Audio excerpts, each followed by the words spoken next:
시편 91편 1절에서 16절 말씀입니다. 지존자의 은밀한 곳에 거주하며 전능자의 그늘 아래에 사는 자여, 나는 여호와를 향하여 말하기를 그는 나의 피난처요 나의 요새요 내가 의뢰하는 하나님이라 하리니, 이는 그가 너를 새 사냥꾼의 올무에서와 심한 전염병에서 건지실 것이미로다. 그가 너를 그의 깃으로 덮으시리니 내가 그의 날개 아래에 피하리로다. 그의 진실함은 방패와 손방패가 되시나니, 너는 밤에 찾아오는 공포와 낮에 날아드는 화살과 어두울 때 퍼지는 전염병과 밝을 때 닥쳐오는 재앙을 두려워하지 아니하리로다. 1000명이 내 왼쪽에서 10,000명이 내 오른쪽에서 엎드러지나 이 재앙이 내게 가까이 하지 못하리로다. 오직 너는 똑똑히 보리니 악인들의 보응을 내가 보리로다. 내가 말하기를 여호와는 나의 피난처시라 하고 지존자를 너의 거처로 삼았으므로 화가 내게 미치지 못하며 재앙이 내 장막에 가까이 오지 못하리니, 그가 너를 위하여 그의 천사들을 명령하사 내 모든 길에서 너를 지키게 하심이라. 그들이 그들의 손으로 너를 붙들어 발이 돌에 부딪히지 아니하게 하리로다. 내가 사자와 독사를 밟으며 젊은 사자와 뱀을 발로 누르리로다. 하나님이 이르시되 그가 나를 사랑한즉 내가 그를 건지리라. 그가 내 이름을 안즉 내가 그를 높이리라. 그가 내게 간구하리니 내가 그에게 응답하리라. 그들이 환난당할 때에 내가 그와 함께하여 그를 건지고 영화롭게 하리라. 내가 그를 장수하게 함으로 그를 만족하게 하며 나의 구원을 그에게 보이리라 하시도다. 어느 학자는 우리 사회를 피로 사회라고 진단했습니다. 성과주의 세상에 성과를 내기 위해 많은 사람들이 피곤하게 삽니다. 그 피곤한 삶의 보상, 노동의 보상으로 물질의 풍요와 시간의 여유를 얻게 됩니다. 그런데 요즘은 피로 사회가 아니라 공포 사회입니다. 돈 때문에 부모를 죽이고요, 자식을 죽이는 일뿐만 아니라 아무 이유 없이 대낮에 오픈된 장소에서 사람을 죽이는 사건이 연일 보도되고 있습니다. 폭력과 살인은 우리 아이들의 삶의 현장인 학교에서도 일어납니다. 학생이 선생님을 때리고요, 학생들이 학생을 못 살게 굽니다. 어디서 어떤 일이 생길지 몰라 참으로 공포스러운 세상 속에 살아갑니다.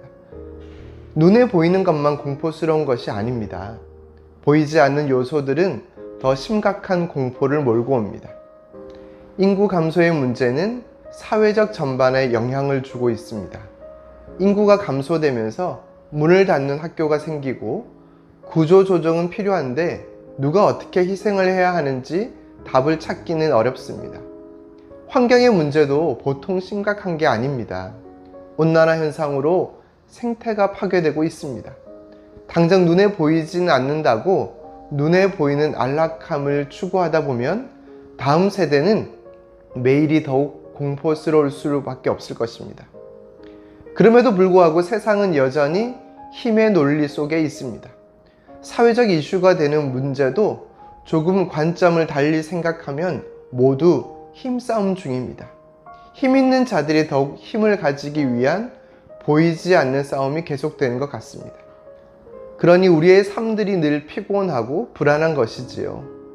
아무리 둘러보아도 피할 곳이 없고 안전한 곳이 없어 보입니다. 그럼 우린 이렇게 계속 두려워하며 살아야 하는 것일까요? 그렇지 않습니다.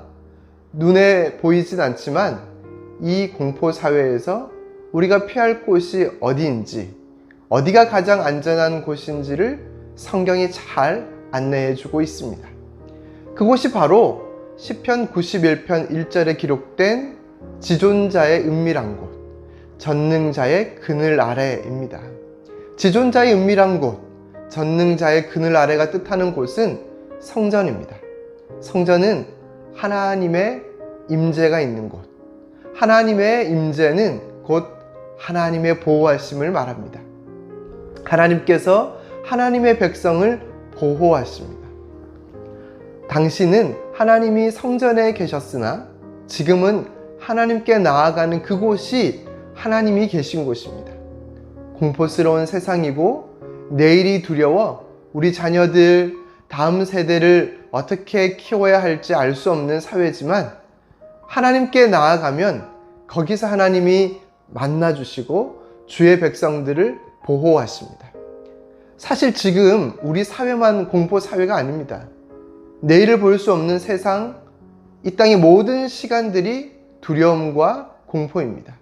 시편 기자도 그의 삶이 얼마나 두렵고 공포스러운지를 말해줍니다. 3절에 그의 삶이 올무에 갇혀 있고 전염병으로부터 고통받고 있음을 보여줍니다. 5절에는 밤마다 공포와 낮에는 화살과 재앙이 그의 삶을 위협하고 있음도 보여줍니다. 우리도 불과 얼마 전만 해도 전염병으로부터 고통받았지 않습니까? 일상이 사라진 삶, 관계의 단절, 모든 것이 멈춰진 세상을 준비 없이 맞이할 때 얼마나 분주했는지, 거기에서 오는 좌절과 낙심은 우리의 삶을 일어나지 못하게 할 정도였습니다. 이와 같은 어려움 속에 있었던 시편 기자는 하나님이 가장 안전하며 하나님이 피난처와 요새라는 것을 고백하고 있습니다. 믿음으로 고백하는 백성에게 하나님께서 약속하십니다. 그 약속의 말씀이 14절 이하에 나타나는데요. 내가 그를 건지리라. 내가 그를 높이리라. 그에게 응답하리라. 그를 건지고 영화롭게 하리라. 그를 만족하게 하며 구원을 그에게 보이리라. 할렐루야! 삶에 몰아치는 재앙과 공포, 아무것도 할 수 없을 것 같이 갇힌 삶, 아무것도 할 수 없게 만드는 전염병. 그래서 하루하루가 두렵고 공포스러워 아무것도 할 수 없고 그 어디에도 안전한 곳이 없고 그 누구에게도 피할 수 없을 것 같은 세상이지만 지존자의 은밀한 곳, 전능자의 그늘 아래는 안전하다는 것을 믿으시길 바랍니다. 두려움과 공포 속에서 믿음으로 주 앞에 나아가는 자들에게 하나님이 건지시고 높이시며 응답하시고 영화롭게 하시며 만족해 하십니다. 사랑하는 올리브 가족 여러분, 잠시 우리의 시선을 세상에 돌리면 두려움과 공포는 더 크게 다가옵니다. 문제가 더 커 보이고요. 고통이 더 가중됩니다. 하나님으로부터 버려진 듯한 외로움 속에서 길을 잃기도 합니다.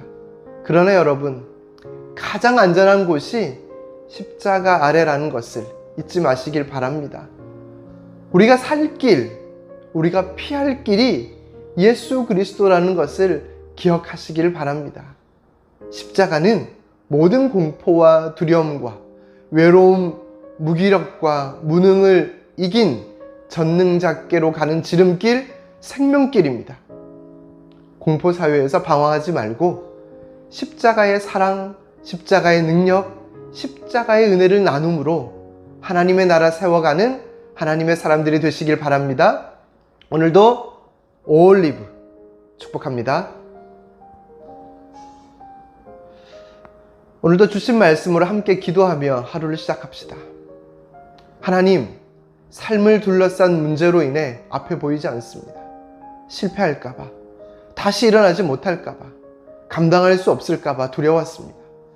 그러나 이제는 세상을 두려워하지 않게 하시고 하나님을 경외하게 하옵소서. 문제 앞에 나가기보다는 십자가 앞으로 나아가기를 기뻐하는 삶이 되게 하옵소서. 올리브 교회를 1년간 아름답게 세워가신 하나님, 주의 교회를 더욱 건강하고 아름답게 세워 주옵소서. 지역과 가정, 영혼을 살리고 세우는 사명을 위해 꿈꾸고 달려갈 때에 주께서 은혜를 더해 주시옵소서.